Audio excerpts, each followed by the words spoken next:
വേറൊന്ന് ഇന്ന് ഞാൻ കണ്ട ഒരു അനുഭവം കൂടിയാ പറയണേ. അസ്സലാമു അലൈക്കും വറഹ്മത്തുള്ളാഹ്. അങ്ങനെ മാറ്റാൻ പോകാൻ പാടില്ല. നിസ്കാരത്തിൽ തിരിഞ്ഞു നോക്കാൻ പാടില്ല. മുത്തവല്ലി നമ്മൾ ചെറുപ്പത്തിൽ പഠിക്കും. മുത്തവല്ലി തങ്ങളൊക്കെ പറഞ്ഞ നിസ്കാരത്തിൽ തിരിഞ്ഞു നോക്കൽ ഹറാമാണ്. അപ്പൊ അസ്സലാമു അലൈക്കും എന്ന സലാം പറഞ്ഞ് മീം പൂർത്തിയായ ശേഷമേ തിരിയൽ തുടങ്ങാൻ പാടുള്ളൂ. അസ്സലാമു അലൈക്കും വറഹ്മത്തുള്ളാഹ്. പിന്നെ നേരെ ഒന്ന് അസ്സലാമു അലൈക്കും വറഹ്മത്തുള്ളാഹ്. മനസ്സിലായ പറഞ്ഞേ? നമ്മൾ അങ്ങനെ ചെയ്യണം. അള്ളാഹു തൗഫീഖ് ചെയ്യട്ടെ. ഇനി വേറൊരു കാര്യം കൂടി. എന്താ ദേഷ്യം പിടിക്കുന്ന? അത് ഇതൊന്നും പലരും മൊലിയാർ ചെയ്തില്ല, ഈ തങ്ങൾ ചെയ്തില്ല എന്ന് പറയണ്ട. ഇത് ഞാൻ പറഞ്ഞതിന് എതിര് തങ്ങന്മാരോ മൊലിയാമാരോ പറഞ്ഞാൽ ഞങ്ങളോട് പറഞ്ഞോളേ. കിതാബിലൂടെ ഉണ്ടോ? വേറെ പ്രധാനപ്പെട്ട സംഗതി, നമ്മൾ പള്ളികളിലൊക്കെ ഉണ്ട്, നമ്മളൊക്കെ പള്ളികളിലൊക്കെ പോകുന്നവരാ. ജുമാ കഴിഞ്ഞ് നമസ്കാരം കഴിഞ്ഞ് ബാങ്ക് ഇഖാമത്ത് കൊടുക്കും.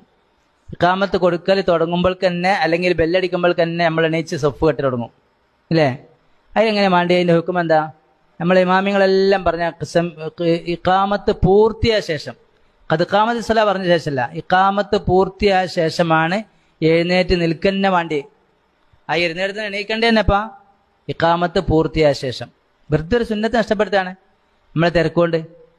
ഇമാമ് മെഹ്റാബിലേക്ക് കയറണ്ടേപ്പാ? ഇഖാമ പൂർത്തിയായ ശേഷം, ഇഖാമത്ത് പൂർത്തിയായ ശേഷമാണ് ഇമാമ മെഹ്റാബിലേക്ക് കയറേണ്ടത്. ആളുകൾ എഴുന്നേറ്റ് നിൽക്കേണ്ടത് എപ്പാണ്? ഇഖാമത്ത് ലാ ഇലാഹ ഇല്ലല്ലാഹ് എന്ന് പറഞ്ഞ ശേഷം. ഇതെല്ലാം ഫുഖഹാക്കളൊക്കെ പറഞ്ഞാണ്, നമ്മളൊക്കെ പഠിച്ചോ മനസ്സിലാക്കിയൊക്കെയാണ്. പക്ഷെ ജീവിതത്തിൽ പാലിക്കൽ അപൂർവമാണ്. നമുക്ക് നഷ്ടപ്പെടുന്ന ഒരു സുന്നത്തിനെ ഞങ്ങൾ ഓർമ്മപ്പെടുത്തി തന്നാണ്. ഇനി മേലിൽ ഇൻഷാ അല്ലാഹ് അതൊക്കെ പാലിക്കാൻ അല്ലാഹു തൗഫീഖ് ചെയ്യട്ടെ. അപ്പൊ പിന്നെ വേറെ വിഷയം ഉണ്ട് കേട്ടോ. നമ്മള് പിന്നെ ഇപ്പൊ ഉദാഹരണത്തിന് ഒരാൾക്ക് ആവൂല, എണീച്ച് ഉണ്ടാക്കിയെല്ലാം കൂടി അധ്വാനിച്ചെല്ലാം കൂടി ആടെ എത്തുമ്പോഴേക്കും അയാൾക്ക് തക്ബീറത്തുൽ ഇഹ്റാമിന്റെ ഫള് നഷ്ടപ്പെടുന്നുണ്ടെങ്കിൽ അങ്ങനത്തെ രോഗിയായ ഉദറുള്ള ആളുകൾക്ക് എന്ത് ചെയ്യാം? നേരത്തെ തന്നെ എണീച്ച് റെഡിയാവാം. അത് പിന്നെ പോയി ആടും ഇവിടൊക്കെ ഇരുന്നിട്ട് വരുന്നവരുണ്ടാവും, അത് ഇത് കൂട്ടും.